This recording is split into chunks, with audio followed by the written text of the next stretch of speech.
Greetings, and welcome back. This is the second episode showcasing my Fatbob build. Right now, we're in the engine tear-down phase. This is mostly going to be a time-lapse montage, but I'll explain the process as we go. The good-looking lad in the red shirt is Lorenzo, a relative from Italy come to enjoy some Australian summer heat. He said he was keen to get his hands dirty, so I thought let's see what he can do with a wrench. As an engineering student, I thought it would be a good idea to show him what it's like in the pits before he is treated to the labs, CAD and simulations. Last video we stripped down most of the chassis, and I drained the engine oil off camera. Right now, we're getting the engine exposed. Milwaukee 8 platforms have a fair bit of work to get through before you're even ready to start removing the 7,000 fasteners holding the rocker covers down. Particular care is needed when removing the rigid oil lines from the heads.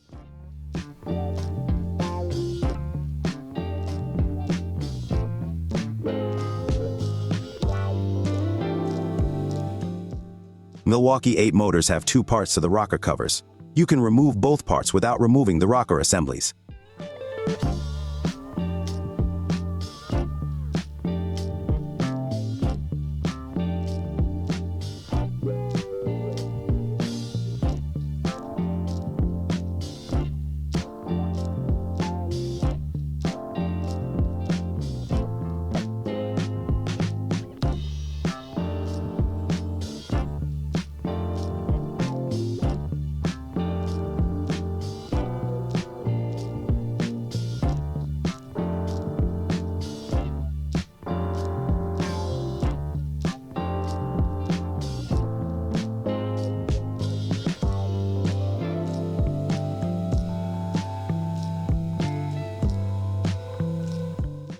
Get a look at those rocker arms.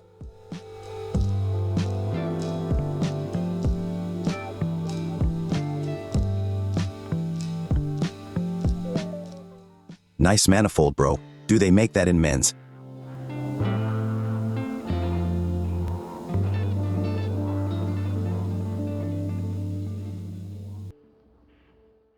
Next, we're going to pull the cam cover off to make turning the engine over easier.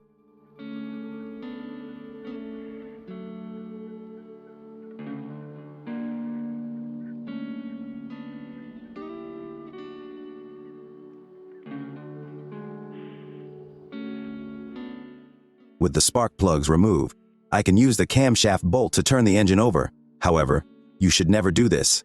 If you snap the fastener in that shaft, you're going to have a bad time. I'm being lazy here because this camshaft and fastener will not be reused. We're turning the engine over to find top dead center on power stroke, easing valve spring tension so we can remove the rocker arms. If you can spin both push rods freely, that also means there's no spring tension and safe to remove the rockers. Unfortunately, I didn't position the camera so you could see me remove the rocker arms. But it's necessary to take care and make sure there is no spring tension on those arms as the stud towers are delicate.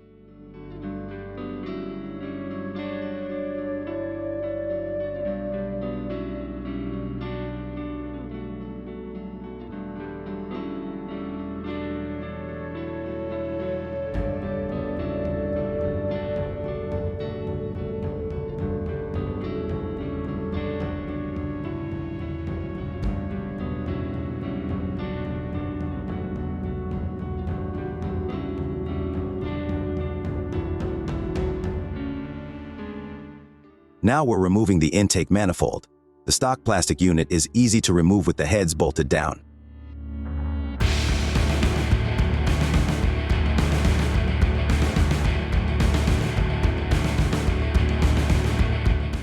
Now we're cracking the head bolts off. Busting out the big breaker bar is necessary for these fasteners.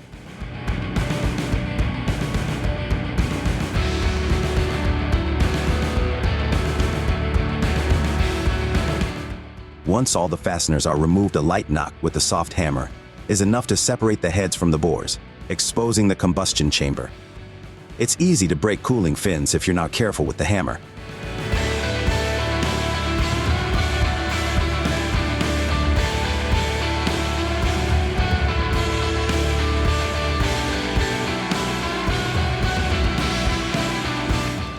I've been explaining the process to Lorenzo as we go. The young lad is loving it, and pretty good at wrenching for a noob. With the heads off, the cylinder bores just slide right off. At this point, you want to be careful with the rods and engine case.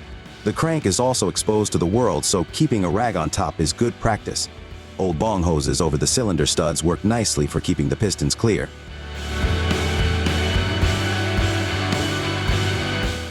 Wrist pin circlips can be fun to remove with a screwdriver and play hide and seek with if you don't have the proper tool like I have here. You want to tap the pins out lightly so as not to put lateral stress on the crank bearings.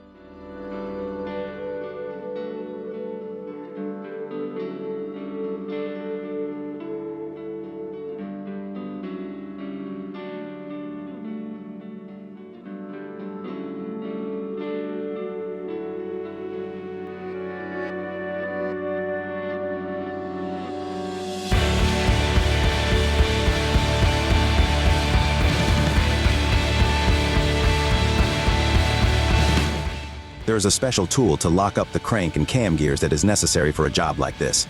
It works by wedging the gears together when the timing marks are aligned. Pulling out these tappets, we notice some wear. They are all being replaced fortunately.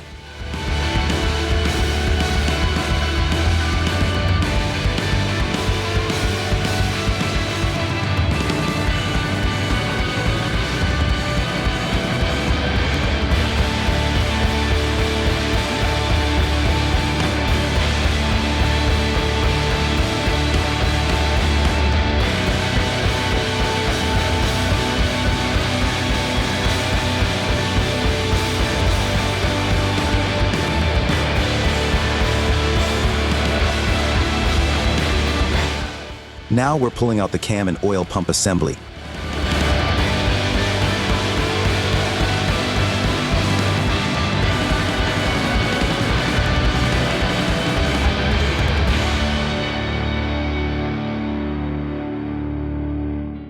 This hunk of steel is a special tool that costs half a week's wage and does only one thing. It removes and installs the camshaft bearing on Milwaukee 8 motors with precision. This is why your mechanic charges so much now.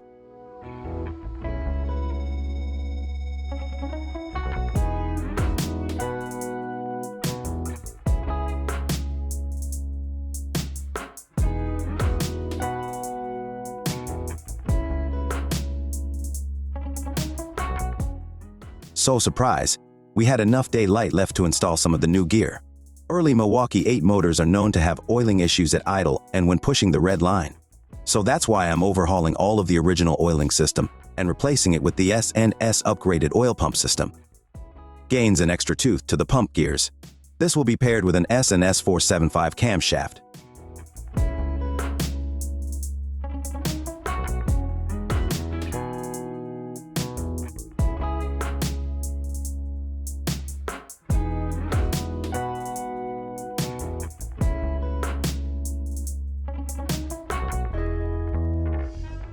The old camshaft bearing that we pulled out using that incredible value for money tool is being replaced with the new one you saw over by the new pump assembly. It has finer roller needles, which eases resistance on the motor. Pressing the bearing in too far will root the motor by fouling on the crank, hence the tool.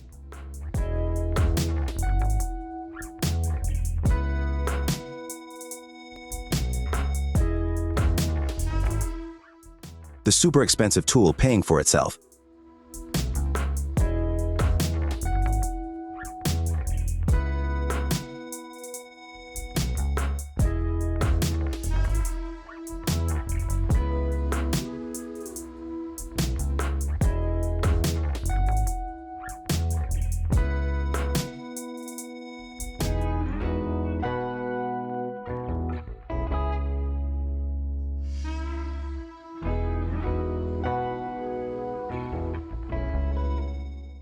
It is hard to see in the video, but the gyro gears all have been coated in assembly lube.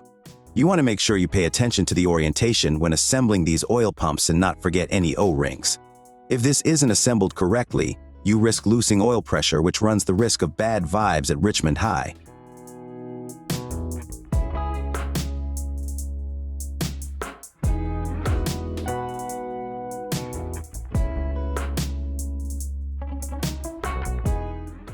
Checking for oil pump alignment here. This one was perfecto.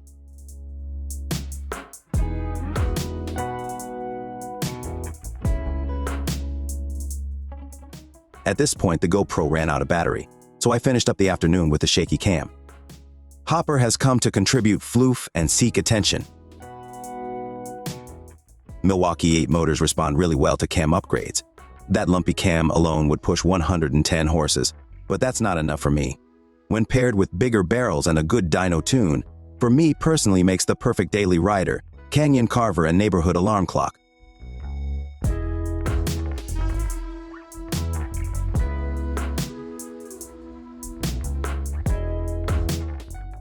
This is the original crank drive gear.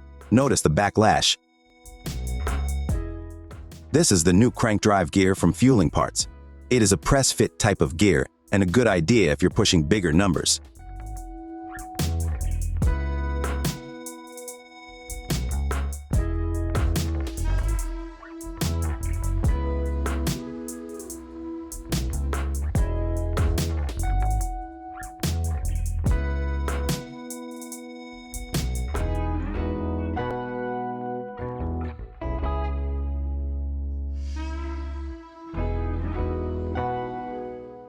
We're going to finish up the day with torquing the oil pressure plate and pump down, 110 inch-pounds.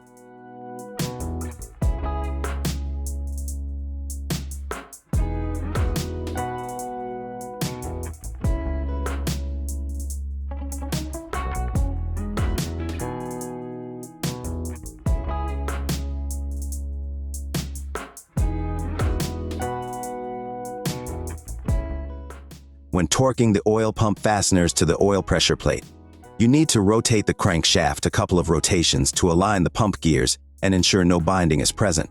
I ran out of hands and didn't film it. Sorry, guys.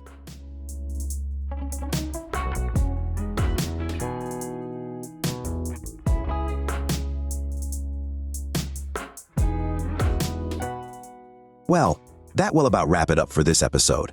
Special thanks to Lorenzo for the help today. You are always welcome back in my garage, brother. Next video will be more of a technical dive into the engine building phase, so be sure to subscribe and ring that bell so you don't miss that. Thanks for watching, guys, and let me know your thoughts in the comments.